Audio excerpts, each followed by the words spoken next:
श्याम।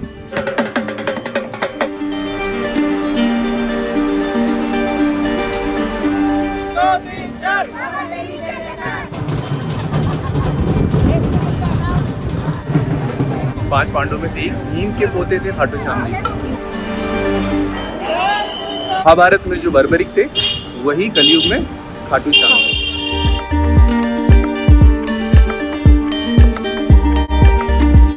राजस्थान के सिक्कर डिस्ट्रिक्ट में जयपुर से लगभग 80 किलोमीटर दूर एक छोटा सा गांव है खाटू, जिसकी पॉपुलेशन तो है मात्र 10,000। पर फाल्गुन महीने में एक मेला लगता है जिसको लक्खी मेला बोलते हैं। उस समय यहाँ लगभग 50 लाख लोग अलग अलग शहरों और गाँव से विजिट करते हैं। और पिछले कुछ सालों से ये जगह बहुत फेमस हो रही है क्योंकि यहाँ पर एक मंदिर है जो कि है भीम के पोते और घटोत्कच के बेटे बर्बरिक का, जो कि कलयुग में खाटू श्याम जी के नाम से जाने जाते हैं। खाटू श्याम जी को यंग इंडिया के भगवान भी कहते हैं क्योंकि ज़्यादातर यंगस्टर आजकल विजिट करते हैं। लक्खी मेले के समय कई लोग पैदल यात्रा करते हैं अलग अलग शहरों से, अलग अलग जगहों से, बट ज़्यादातर लोग पैदल जाते हैं रिंगस से, जो कि खाटू श्याम जी से लगभग 18 किलोमीटर दूर एक छोटा सा टाउन है और खाटू श्याम जी का नियरेस्ट रेलवे स्टेशन भी है। नमस्कार दोस्तों, स्वागत है आपका मेरे यूट्यूब चैनल नैतिक एक्सप्लोर्स में। तो आज हम भी करने जा रहे हैं रिंगस से खाटू श्याम जी पैदल यात्रा। ये मेला हर साल मार्च में लगता है, इस बार भी 28 फरवरी से 11 मार्च तक चलेगा। आज है 4 मार्च, मैं हूँ अभी मालवीय नगर जयपुर में। मालवीय नगर में खाटू श्याम मित्र मंडली है जो हर साल एक पैदल यात्रा का आयोजन करते हैं, जिसमें मालवीय नगर से और आसपास की एरिया से कई लोग एक दिन डिसाइड करके बसों से रिंगस जाते हैं और फिर वहाँ से खाटू श्याम जी पैदल।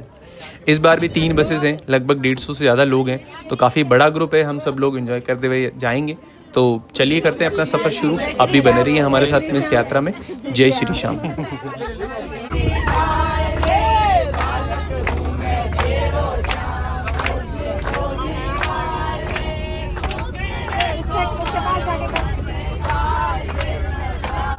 अभी तो बढ़िया नाच कूद रहे हैं और जब पैदल चलने की बारी आएगी तब मैं तो थक गई भाई साहब।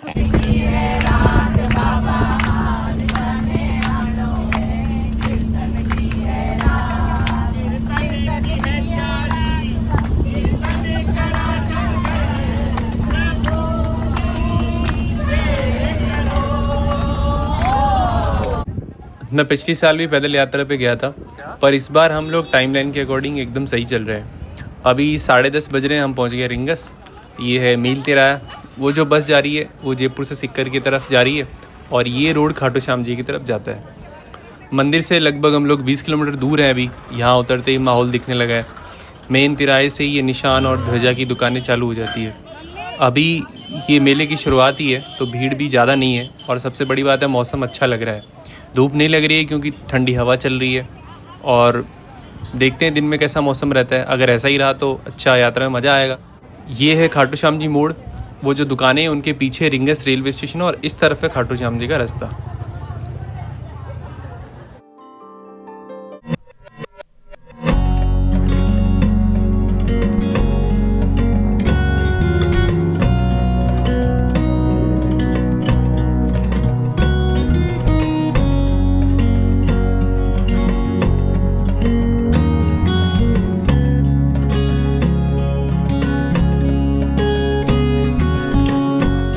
पूरी टीम येलो और एक जैसे निशान है इनके पास में, एक जैसी ड्रेस है। इधर लेडीज भी एक जैसी ड्रेस पहनी। पैदल चलना एक बात है और इतना भारी निशान जो कि कम से कम 12 से 15 किलो का होगा और ऐसी तेज हवा में लेके चलना एक अलग बात है। क्या आप में से कोई है जो इसको लेके 20-25 किलोमीटर चल सकता है?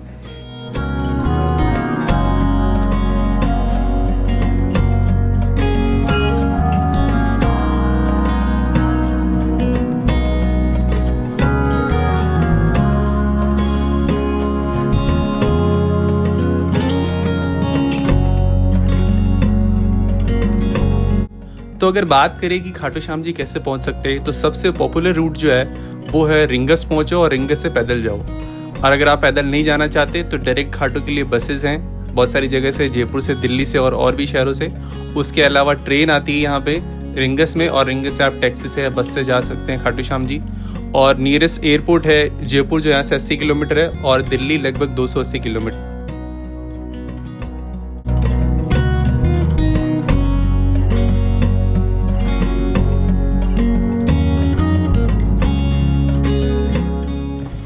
अगर आप मेले में आ रहे हैं तो खाने पीने की बिल्कुल चिंता नहीं करनी है आपको। रिंगस से 2 किलोमीटर हम लोग मुश्किल से चले होंगे और भंडारे चालू हो गए हैं जो खाटू तक आपको ऐसे ही मिलेंगे लाइन से।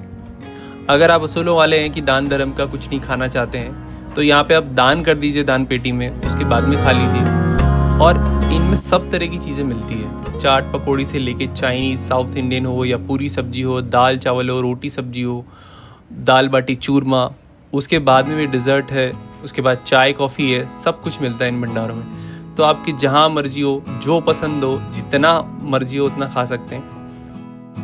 यहाँ जो ये भंडारे लगे हैं ये सब दान पुण्य करने के लिए लोग बैठे हैं। कई लोग जो पैदल जा रहे हैं वो क्या करते हैं कि वो खाना टेस्ट करने के लिए प्लेट भर के खाना ले लेते हैं और फिर उनसे खाया जाता नहीं, क्योंकि आप लिमिटेड ही खा पाओगे। 1-2 भंडारे के बाद में आपका पेट भरने लगेगा, तो फिर वो रास्ते में फेंकते हुए जाते हैं उस खाने को। तो ये वेस्टेज नहीं करो, आप पैदल चल के जा रहे हो पुण्य कमाने के लिए और आप फिर ये खाना वेस्ट करके और पाप के भागी बन रहे हो। पैदल चल रहे हो तो आप जूते चप्पल वगैरह अवॉइड करो, क्योंकि मैंने देखा है कि 2-4 किलोमीटर 5 किलोमीटर के बाद में लोग चप्पल जूते उतारने लगते हैं, फिर उनको लेके नहीं चल सकते तो रास्ते में फेंक देते हैं। इससे अच्छा है कि आप सॉक्स पहनो, जो मोटे वाले सॉक्स है।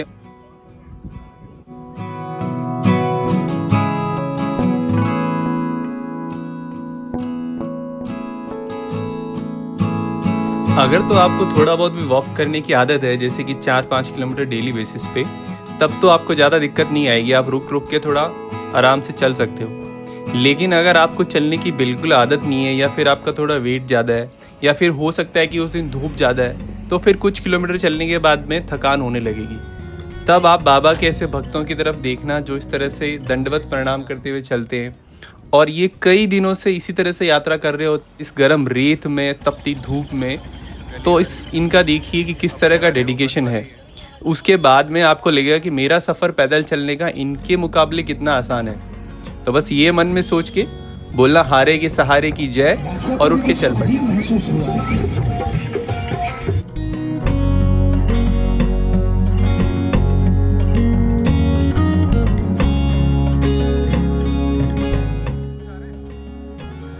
रिंगस से लगभग 7 किलोमीटर चल के हम लोग यहाँ पहुँचे हैं करणी माता मंदिर। यहाँ आप चाहो तो थोड़ा दर्शन करके विश्राम कर सकते हो, नहीं तो कई लोग डायरेक्ट चले जाते हैं और कुछ लोग यहाँ पे आराम करते हैं, तो हम भी रुक के थोड़ा रेस्ट कर लेते हैं, दर्शन भी कर लेते हैं।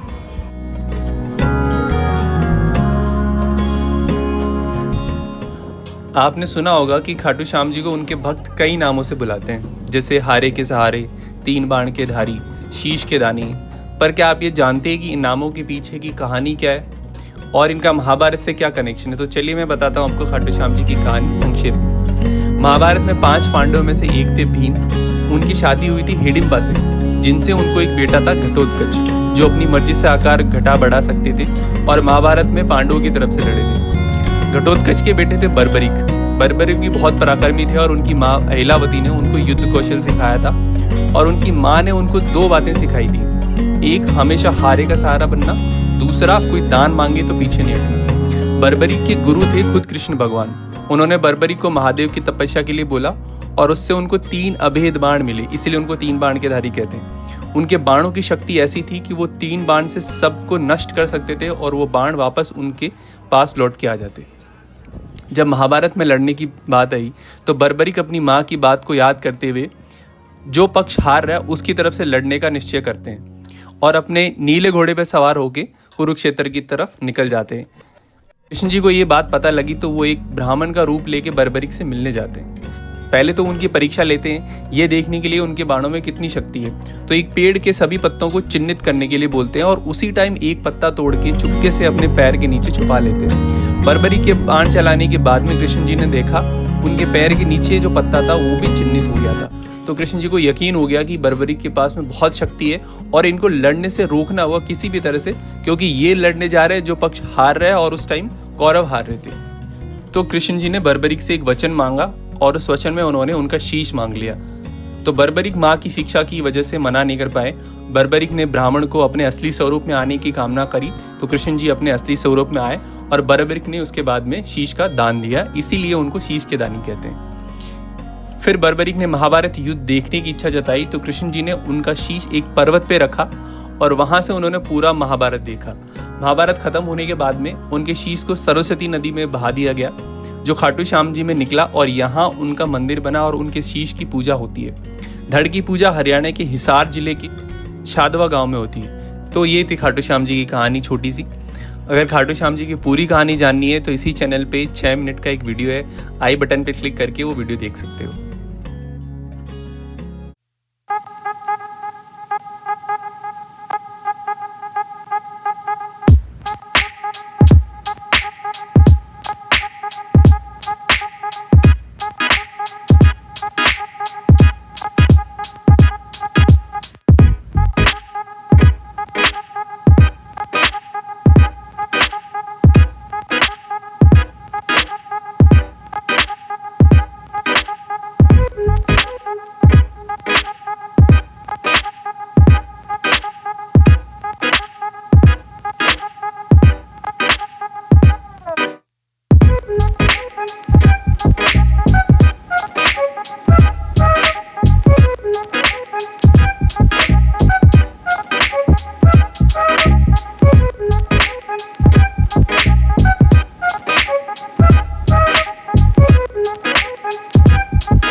तो ये देखो यहाँ पे अंकल ने कैसा बढ़िया माहौल बना रखा है, सबका मनोरंजन कर रहे हैं। लेकिन ये जानवर के साथ में कितना अत्याचार हो रहा है ये भी एक सोचने वाली बात है। कैसे तो ये डरा धमका के इनको ट्रेन करते होंगे, फिर उसके बाद में दिन भर ये रस्सी से बांध के रखते हैं, इनसे बेचारों से खेल करवाते हैं। लोग मज़े ले रहे हैं यहाँ पे, पैसे दे रहे हैं, इनको इनकरेज भी कर रहे हैं इन चीज़ों के लिए। पर ये बंदर की स्थिति को देख के बहुत ऐसे दया सी आ रही है। टैग करो पीटा वालों को, उठाओ आवाज़, क्या मानना है आपका। और ये है फुट मसाज की मशीन, आप यहाँ पे फुट मसाज ले सकते हैं, ये फ्री है। उसके बाद में आप अपनी इच्छा अनुसार यहाँ पे दान कर सकते हैं।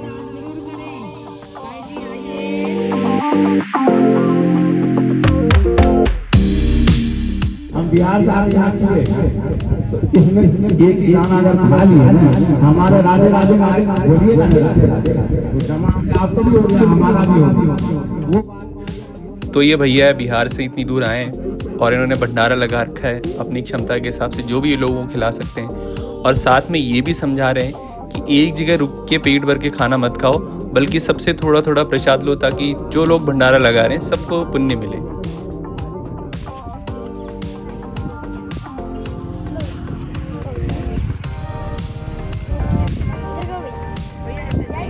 जय श्री श्याम।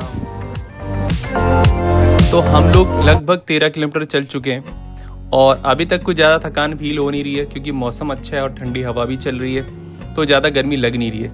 तो यहाँ रुकते हैं, कॉफ़ी पीते हैं। कॉफ़ी वाकई बहुत अच्छी है।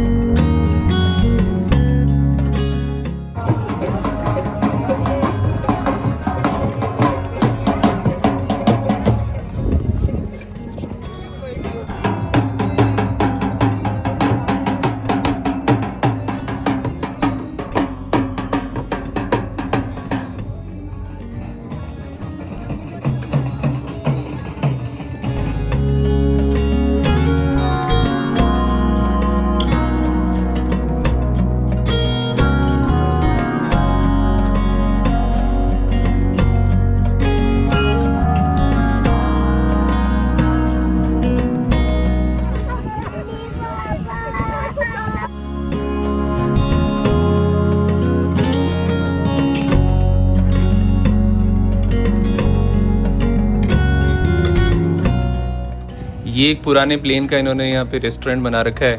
यहाँ पे 50 रुपये एंट्री फीस है सिर्फ, जो बाद में खाने में इंक्लूडेड है।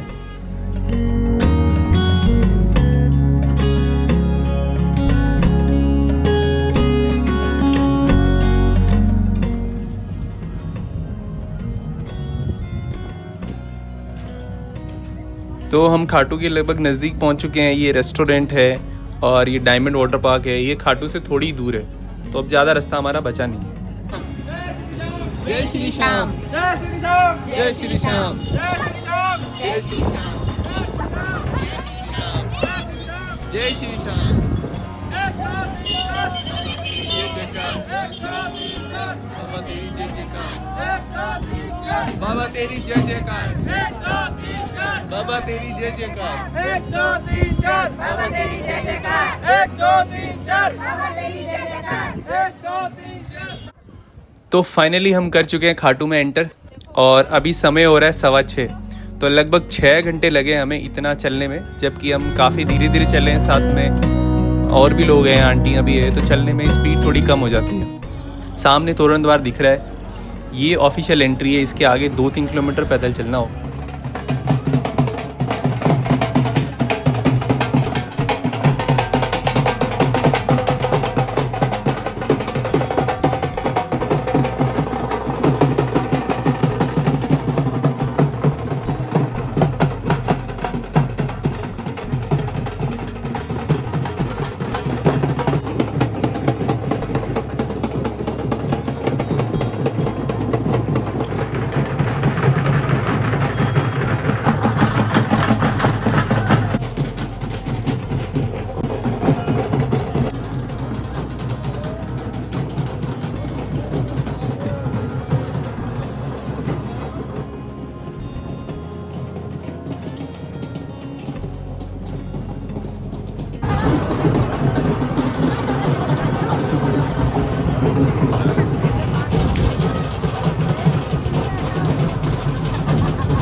नहीं है क्या चेंज?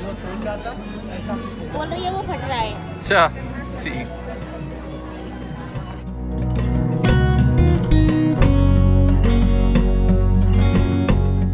जय श्री श्याम। जय श्री श्याम। जय श्री श्याम। जय श्री श्याम। और अब ये एंट्री कर चुके हैं जहाँ से बैरिकेटिंग जैसे लगे हैं, लाइनें जो बनी हैं।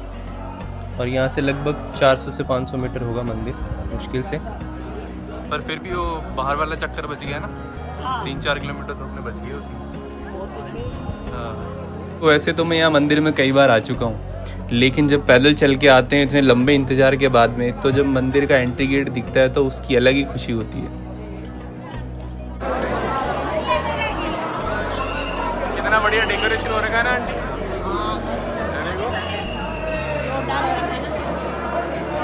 वैसे देखा जाए तो बाकी मंदिरों के कंपैरिजन में खाटू श्याम जी में व्यवस्था अच्छी है।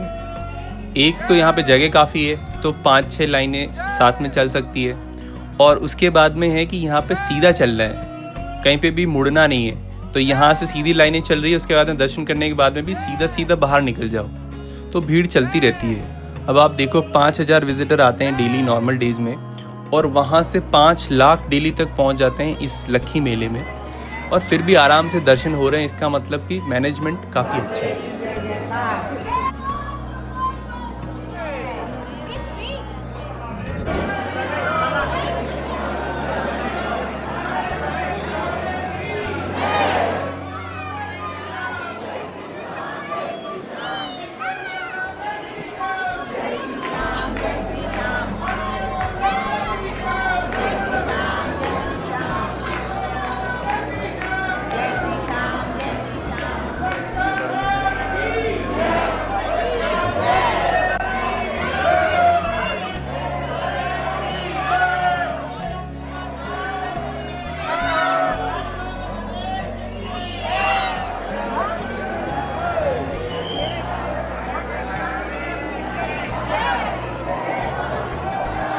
जय श्री श्याम।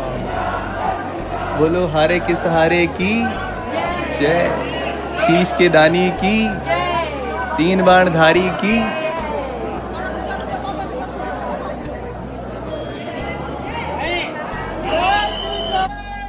तो दर्शन करके बाहर निकल गए, रात हो चुकी है। अब थोड़ा मार्केट में घूमते हैं, कुछ खाते पीते हैं और फिर चलते हैं पार्किंग की तरफ जहाँ हमारी बस खड़ी है, हमारा इंतज़ार कर रही है।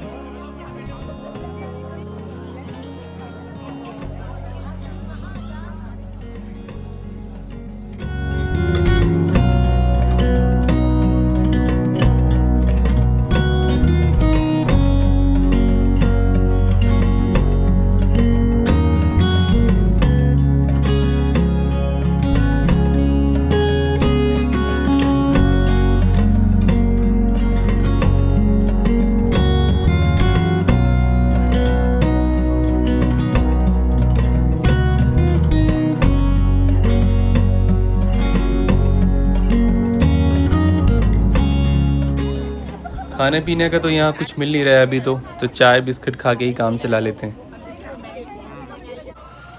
तो सब लोग थक चुके हैं और अब पैदल चलने की हिम्मत है नहीं। पार्किंग यहाँ से 3 किलोमीटर है, तो हमको मिल गया एक ऑटो और हम लोग 8 लोग एक ही ऑटो में घुस के अब निकल गए पार्किंग की तरफ।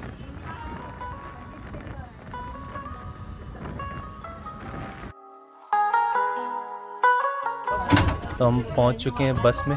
ओ भाई ये क्या बना दी उन्होंने बस का, डिस्को लाइट लगा रखी है, पूरी डिस्को वाला फील दे रहा है। ओ भाई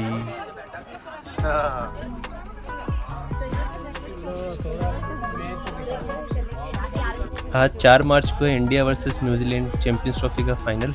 तो लोग मैच देखने में लगे हैं हॉटस्टार पे।